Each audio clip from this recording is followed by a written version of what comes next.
இன்று இரவு ஈரானிலும் இஸ்ரேலிலும் மிகப்பெரிய தாக்குதல் நடத்தப்படும் என தகவல்கள் பரவுவதால் இரு நாடுகளிலும் உஷார் நிலை அறிவிக்கப்பட்டுள்ளது.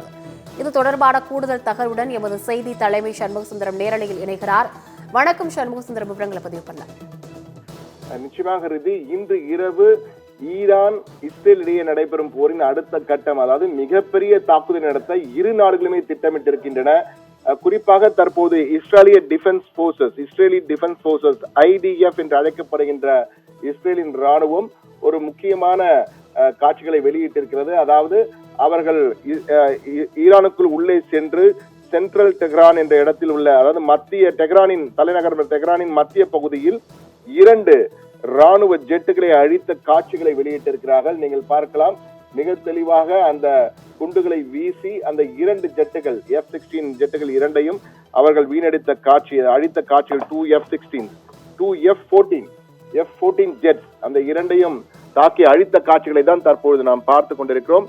இது IDF என்று அழைக்கப்படுகின்ற அவர்களுடைய இஸ்ரேலி டிஃபென்ஸ் போர்சஸ் வெளியிட்ட அதிகாரப்பூர்வ காட்சிகள் இவை. இது மட்டுமல்ல, அவர்கள் மேலும் ஒன்று, தற்போது ஈரானிலே அவர்கள் நடத்திய சம்பவத்திலே பல முக்கிய தலைகள், அந்த ராணுவத்தினுடைய முக்கிய தலைகள், தலைமை ராணுவ தளபதி உள்ளிட்ட பலர் கொல்லப்பட்டிருக்கிறார்கள். அவர்கள் எப்படி கொல்லப்பட்டார்கள் என்பது குறித்து தற்போது அவர்கள் யார் யார் கொல்லப்பட்டிருக்கிறார்கள் என்ற தகவலும் நமக்கு முழுமையாக கிடைத்திருக்கிறது. ப்ளூம்பர்க் நிறுவனம் வெளியிட்ட அந்த தகவலை மிக தெளிவாக பார்க்கலாம். Mohammad Bagheri, chief of staff of armed force, அவர் கொல்லப்பட்டிருக்கிறார். அதே போன்று உசைன் சலாமி கொல்லப்பட்டு முகமது பாக்பூர் அவருக்கு பதிலாக நியமிக்கப்பட்டிருக்கிறார். உடனுக்குடன் நியமனங்களை அடுத்து இறந்தவுடன் மற்றவரை போடுகிறார்கள். முகமது பகேரிக்கு பதிலாக அட்ரோலோஹிம் மௌஸ்வி என்பவரை தற்போது கமாண்டர் இன் சீஃப் ஆஃப் ஆர்மியாக நாட்டின் தலைவர் கொமேனி நிரூபித்திருக்கிறார், தற்போது நியமனம் செய்திருக்கிறார். அவர்தான் தற்போது நடந்த, ஏனால் முகமது பகேரி கொல்லப்பட்டு விட்டார். அதே போன்று மேஜர் ஜெனரல் கொலமிலி ரஷீத், அடுத்த யாரெல்லாம் கொல்லப்பட்டிருக்கார் என்பதை பார்ப்போம். அடுத்ததாக பார்த்தால் Hussein Salami, IRG commander in chief, இவரும் ஒரு முக்கிய தளபதியாக இருந்தார். இவர் கொல்லப்பட்ட பிறகு மற்றொருவர் வந்திருக்கார். அடுத்தது குலாம் அலி ரஷீத், கமாண்டர் IRGC, அதாவது அவர் கொல்லப்பட்ட பிறகு மற்றொருவர். அதே போன்று அமீர் அலி ஹஜிஸ் சதா, மஜித் மௌஸ்வி அவருக்கு பதிலாக நியமனம் செய்யப்பட்டிருக்கிறார். அடுத்தடுத்து இந்த தலைகள் உருண்டு இருக்கின்றன. எனவே புதிய தலைகள் நியமிக்கப்பட்டுக் கொண்டிருக்கிறார்கள்.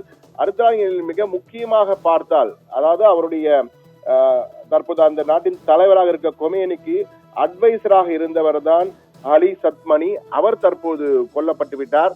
அலி சத்மனியும் கொல்லப்பட்டு விட்டார் என்பதுதான் மிக முக்கியமானது. தற்போது அவருக்கு பதிலாக யாரும் நியமிக்கப்படவில்லை. இருந்தாலும் தற்போது ஈரானிலே பெரும் பதற்றம் காணப்படுகிறது.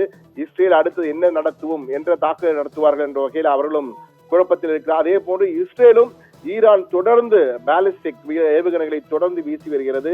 அதாவது 100க்கும் மேற்பட்ட ஏவுகணைகளை அடுத்தடுத்து வீசுவதால் ஈரானுடைய அயன் டோமும் பாதிக்கப்பட்டு உள்ளே சென்று பல தாக்குதல் நடத்தப்பட்டிருக்கிறது. இதுவரை நமக்கு கிடைத்த தகவலின்படி பார்த்தீர்கள் என்றால் ஈரானில் மட்டும் 224 பேர் உயிரிழந்திருக்கிறார்கள், பலியாகி இருக்கிறார்கள் இந்த சண்டையின் தகவல் கிடைத்திருக்கிறது. அதே போன்று இஸ்ரேலிலே 24 பேர் இறந்திருக்காங்க அதிகாரப்பூர்வமாக அந்தந்த நாடுகள் அறிவித்திருக்கின்றன. மொத்தமாக பார்க்கின்றோம் 1000க்கும் மேற்பட்டோர் இரு நாடுகளிலும் படுகாயமடைந்திருக்கிறார்கள் என்ற தகவல் வந்திருக்கிறது.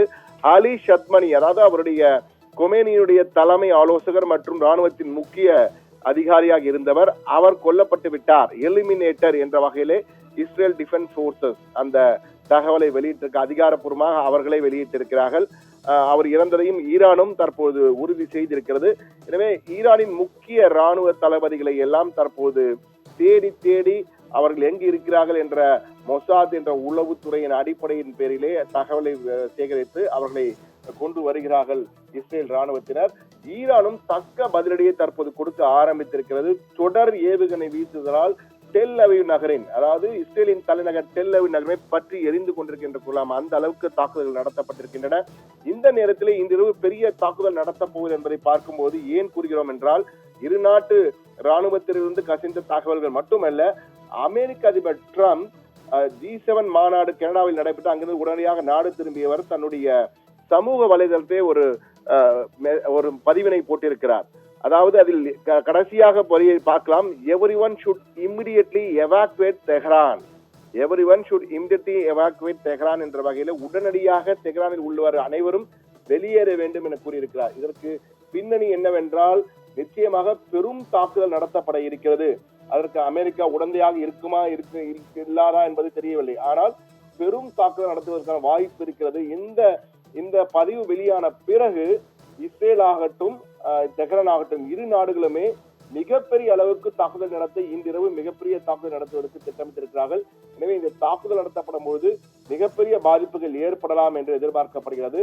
அதற்கேற்ப இரு நாடுகளிலும் உஷார் நிலை அறிவிக்கப்பட்டு பொதுமக்கள் அனைவரும் அந்த பதுங்கு குழிகளுக்கு சென்று பதுங்க வேண்டும். என்றால் இஸ்ரேலிலே பல ஷெல்டர்கள் ஏற்கனவே கட்டப்பட்டிருக்கிறது. அமாஸ் தாக்குதல் ஒரு பக்கம், ஹிஸ்புல்லா தாக்குதல் ஒரு பக்கம் என தொடர் தாக்குதல் நடைபெற்று வருவதால் அங்கு ஷெல்டர்கள் எப்பொழுதுமே பர்மனன்ட் ஷெல்டர்ஸே இருக்கிறது. இது போன்று குண்டுகள் வீசும்போது மக்கள் தப்பிப்பதற்காக பாதாள அறைகள் கட்டப்பட்டிருக்கின்றன. அந்த அறைகளுக்கு சென்று தங்க வேண்டும் என டெல் அவிவ் நகரில் உள்ள பலருக்கும் இந்த உத்தரவு பிறப்பிக்கப்பட்டுள்ளதாக அங்கிருந்து வரும் தகவல்கள் தெரிவிக்கின்றன. அதே போன்று ஈரானிலும் தற்போது மக்களுக்கு உஷார் நிலை அறிவிக்கப்பட்டு யாரும் வெளியே வர வேண்டாம், அனைவரும் அவரவர் பதுங்கு குழிகள் தங்கியிருக்க வேண்டும் என்ற வகையிலே உத்தரவு போட்டிருக்கிறார்கள். இந்த தகவல்கள் எல்லாம் பார்க்கும்போது இன்று இரவு இரு நாடுகளுமே பயங்கர தாக்குதலுக்கு திட்டமிட்டிருக்கிறார்கள். ஏவுகணைகள், அதே போன்று ட்ரோன் தாக்குதல், போர் விமானங்களை நேரடியாக சென்று தாக்குமா என தெரியவில்லை.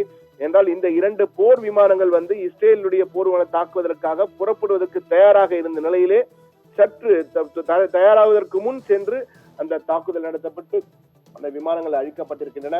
எனவே இன்று இரவு மிகப்பெரிய தாக்குதல் நடைபெற வாய்ப்பு இருப்பதாக தொடர் தகவல் வைரலாக பரவி கொண்டிருப்பதால் இரு நாட்டு மக்களும் உஷார் நிலையில் வைக்கப்பட்டிருக்கிறார்கள். ராணுவம் தயார் நிலையில் இருக்கிறது. என்ன நடக்குது அடுத்தடுத்து வரும் செய்திகளில் தான் நமக்கு முழுமையான நிலவரங்கள் தெரிய வரும்.